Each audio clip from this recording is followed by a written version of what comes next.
दोस्तों, कहते हैं कि बेटे भाग्य से होते हैं और बेटियां सौभाग्य से। यह कहना एकदम सही है। बेटियों से घर की रौनक अलग होती है। कहा जाता है कि जिस घर में बेटी का जन्म होता है वो घर स्वर्ग के समान होता है, क्योंकि बेटा तो केवल एक कुल को रोशन करता है, लेकिन बेटियां 2 कुलों को रोशन करती हैं। अगर अपने सास ससुर के लिए भी करना हो तो बेटियां करती हैं। आपको बता दें, गंगा जी में बेटियां भी अपने पिता के नाम का पिंड दान कर सकती हैं। वहीं अगर ससुराल पक्ष में कोई पुरुष नहीं है तो इस स्थिति में बहू भी पिंड दान कर सकती है। रामायण के अनुसार दशरथ जी का पिंड दान गंगा जी में ही किया था। दोस्तों, वो बहुत किस्मत वाले होते हैं जिनके घर एक बेटी जन्म लेती है। वहीं वो प्रबल किस्मत के होते हैं जिनके घर एक से ज्यादा बेटियां होती हैं। शायद यही कारण है कि बेटियों को लक्ष्मी कहा गया है। वहीं बहुत से लोगों की सोच यही होती है कि बेटी है तो बिना समय गवाए और इस पर पढ़ाई में पैसे लगाए जल्द से जल्द शादी कर दो। लेकिन यह सोच एक बेटी के भविष्य को बर्बाद कर देती है। जरा सोचिए, एक बच्ची के मन में कितने सपने होते हैं कि उसे कुछ करना है, लेकिन यह सपने सिर्फ सपने ही रह जाते हैं। इसलिए अपनी बेटियों को सपने पूरे करने देने चाहिए।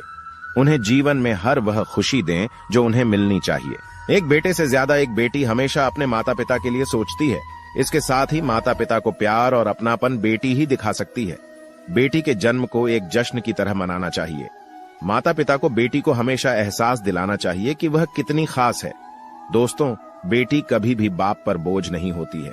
वो सिर्फ अपने और अपने परिवार की किस्मत बनाने के लिए जन्म लेती है। एक कथा की माने तो एक बार 2 दोस्त लंबे समय के बाद एक दूसरे से मिले। एक दोस्त ने दूसरे से उसके हाल पूछे तो जवाब में उसने कहा कि मेरे हाल तो एकदम बढ़िया हैं, और हो भी क्यों ना मेरे 2 बेटे जो हैं। तभी वो अपने दोस्त से पूछता कि तेरे घर में कितने बच्चे हैं।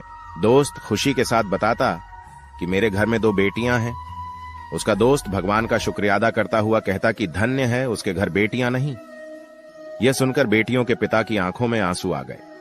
तभी उसकी बेटी पिता के मित्र से कहती कि अंकल, भगवान हमेशा भाग्यवान को ही बेटी देता, कभी गरीब को बेटी के रूप में माता लक्ष्मी नहीं देता। दोस्तों, भगवान उसी को पुत्री का सुख देता जिसके अंदर पालने की सामर्थ्यता होती है, जो गरीब होकर भी अपनी बेटी को पाल सकता हो।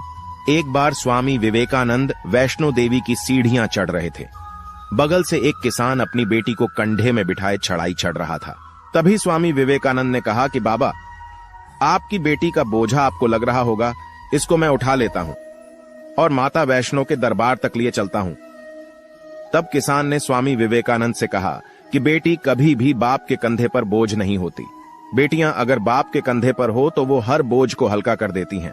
दोस्तों, बेटियां कभी भी धन की भूखी नहीं होती हैं, वो सिर्फ मान और सम्मान की भूखी होती हैं। अब सोचने वाली बात है कि कौन से कर्म के बाद आप किसी के घर लड़की के रूप में जन्म लेते हैं और उनके घर के लिए लक्ष्मी का रूप साबित होते हैं। गरुड़ पुराण में बताया गया है कि जब आत्मा को नया जन्म मिलता तब आत्मा को उस शरीर के अनुसार व्यवहार में ढलकर अपने कर्म करने होते हैं। शरीर के जरिए कर्म करके ही एक आत्मा अपने जन्म के उद्देश्य को सार्थक भी बना सकती है और निरर्थक भी। अगर कोई पुरुष महिलाओं का आचरण करता है, स्वभाव में महिलाओं वाली आदतें ले आता है या वही काम करना चाहता है जो एक महिला को करना चाहिए, तो ऐसे पुरुषों की आत्मा अगले जन्म में स्त्री का शरीर धारण करती है। वहीं गरुड़ पुराण में बताया गया है कि यदि कोई व्यक्ति मृत्यु के अंतिम क्षण में किसी स्त्री को याद करते हुए प्राण त्यागता है तो वो अगले जन्म में स्त्री के रूप में जन्म लेता है। वहीं अगर वो अंतिम क्षण में परमेश्वर का नाम लेता है तो वो मुक्ति के मार्ग पर अग्रसर हो जाता है। तो दोस्तों, किसके घर में बेटी होती है मां लक्ष्मी के रूप में? तो ये जानकारी आपको कैसी लगी हमें कमेंट में जरूर बताना।